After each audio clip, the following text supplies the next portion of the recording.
accurate throwing the football. He's already thrown 2 interceptions. He's trying to find a way to equal things out.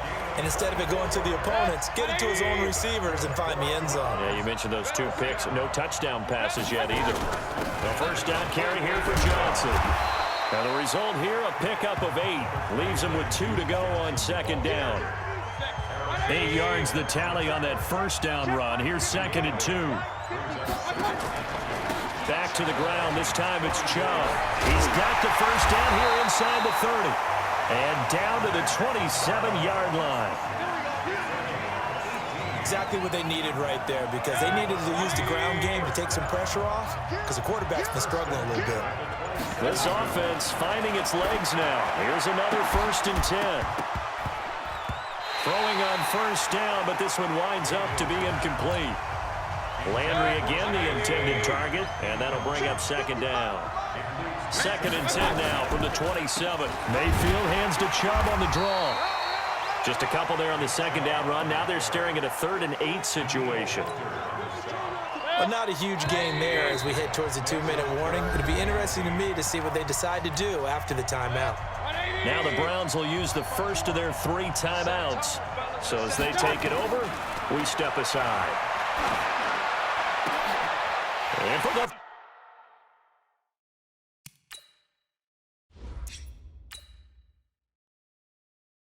third time here in this half, it's intercepted. Picked up by Anthony Harris. And he will take this all the way up past the 40-yard line.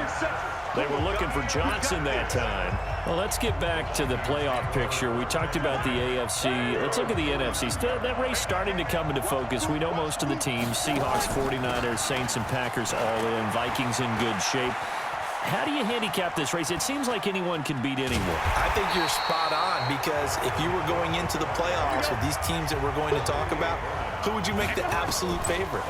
It could be anyone, right? It could be Seattle. It could be San Francisco. It could be New Orleans. I know Minnesota's probably... I don't know what was going on there.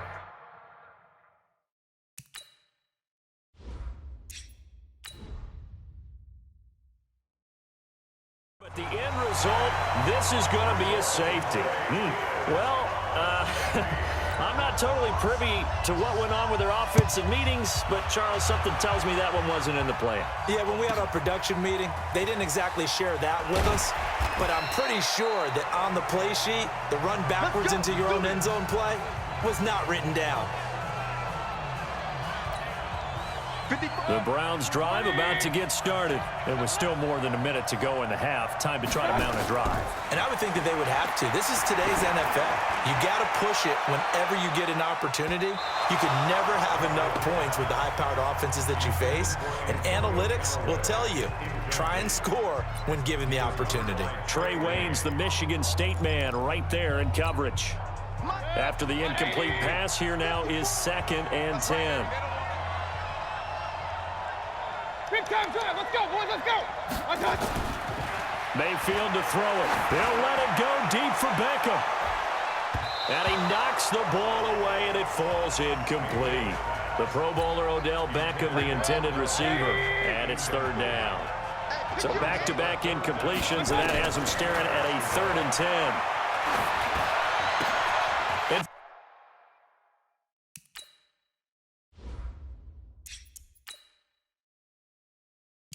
For the 4th time tonight, it's an interception. Xavier Rhodes with a pick, and he's going to return it to the 21-yard line. You're trailing, you're trying to get points late in half. I absolutely understand that.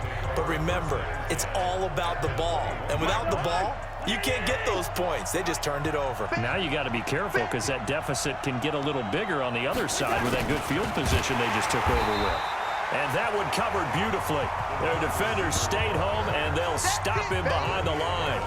They'll wind up losing 3 yards here, and it'll bring up a 2nd and 13. A 3-yard loss to start the drive. They'll look to make that up and then some on 2nd and 13.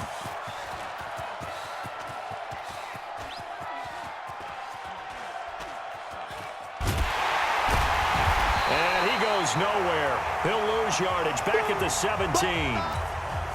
Now the Browns signal for the second of their timeouts, as it'll come with 15 seconds to play in the first half. Once again, they'll keep it on the ground, and they'll indeed stop him on third down.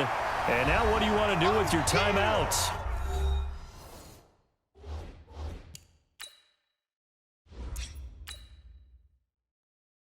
And they're going to take a timeout defensively. So with fourth down coming up, they go ahead and burn it and say we'll see what happens. On now to kick it away is the punter, Matt Weil. Back deep for the Browns, Antonio Callaway. This is brought in at the 21. Nice job bringing that one back. 14 on the return. And there'll be time for maybe one final play before halftime.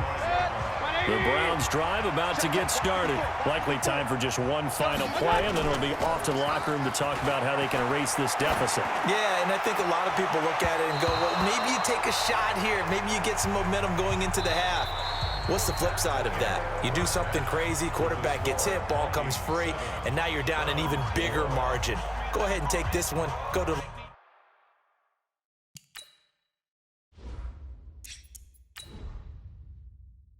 locker room, start over.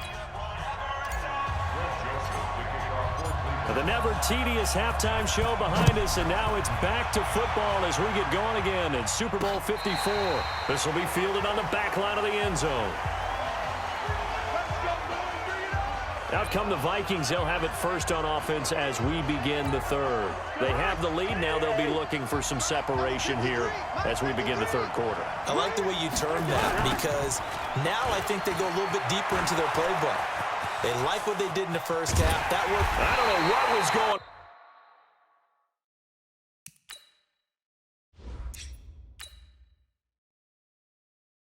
on there, but the end result, this is going to be a safety.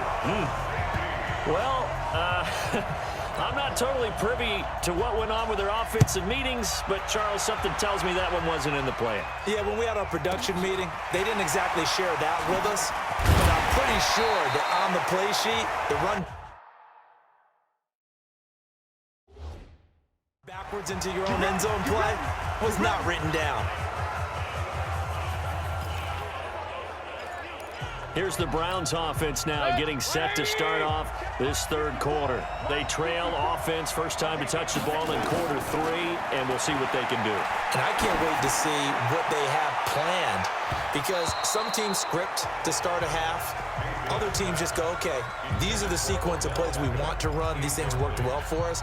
And sometimes they throw in that big chunk play right away. Shocker. Try and get after them early and try and create a big play to give themselves some momentum. See what they have up their sleeve. Hurry, hurry. On second down, Mayfield again. And a big loss here as he's taken down. I think normally we would talk about this more with basketball players and football players, but let's adopt it in this case. He's a stat sheet stuffer. Had the interception earlier, now a sack. What, he just needs a touchdown for the trifecta. That's about all he needs, and he's going to go for it. He'll let it go deep for Beckham. And my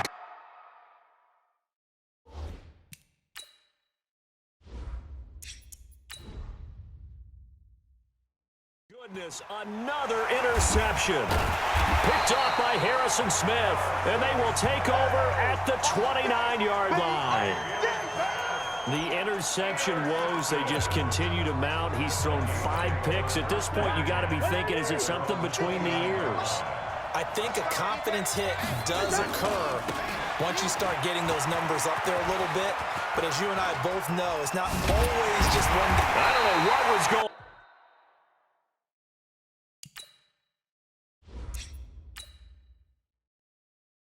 There, but the end result, this is going to be a safety. Well, I'm not totally privy to what went on with their offensive meetings, but, Charles, something tells me that one wasn't in the plan. Yeah, when we had our production meeting, they didn't exactly share that with us, but I'm pretty sure that on the play sheet, the run backwards into your own end zone play was not written down. Heading out as the Cleveland offense now as they get set to take over here. Their defense has done the job. Now it's the offense's turn as they've got it 1st and 10. Trying to shake off the interception. He'll look to throw. And that will be incomplete. Would have been a big hitter if they had connected. Instead, it's second down. 2nd and 10 from the 33-yard line. To throw, Mayfield. He's got Njoku, his big tight end. And he gets this one to midfield before he's brought down. It certainly feels like there are more stars at the tight end position than there were even 10 years ago. And I think it's become more of a glamour position because of the ways it can hurt a defense. And now here is another interception. Xavier Rhodes with a pick. And he will take this one home. It's a touchdown.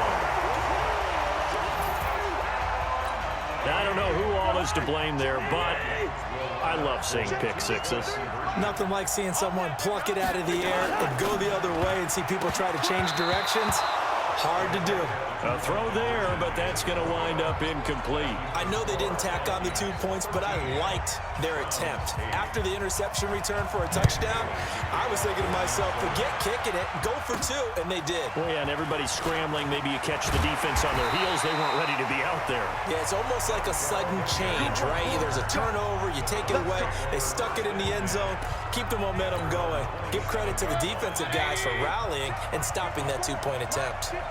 Mayfield going to lead the Browns up now, 1st and 10 at their own 27. He's going to look deep now for Landry. And nearly another interception. They've been around the ball all game. So after the incompletion on 1st, now 2nd and 10. Mayfield looks to throw. He'll let it go deep for Beckham. And that'll be incomplete.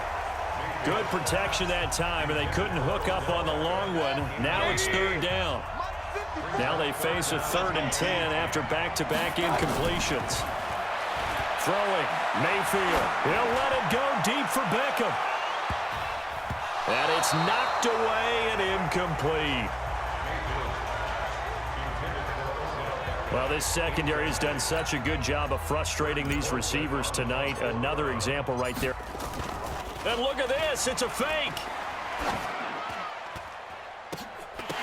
And this is incomplete. A huge gamble, and it does not pay off. They fake the punt, it doesn't work out, and the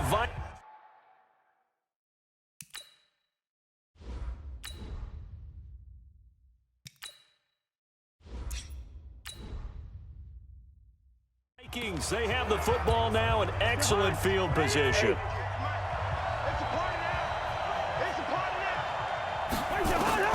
Cousins now to throw on 1st down. That'll be complete to Cook. Call it a gain of 3, and it'll be 2nd down. That 1st down completion only netted him 3. 2nd and 7. Here's Cousins.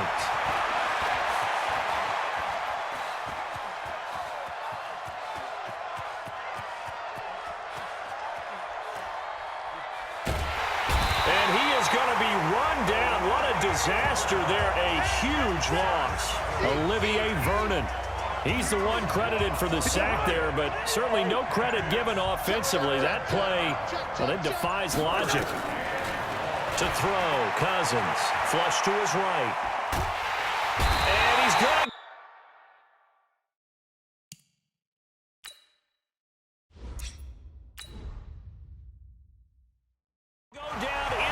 Zone. Cousins taken down for the safety. And you know, the man who sat in my chair the last few years, he has a theory. These plays, these safeties, they're so rare. Maybe they should be worth more than 2, maybe 4 points. I think he's got a great point. I really do, Brandon. But I would go ahead and up it to 6. I'm a former defender. To me, that's like scoring a touchdown. Easy now. I'll go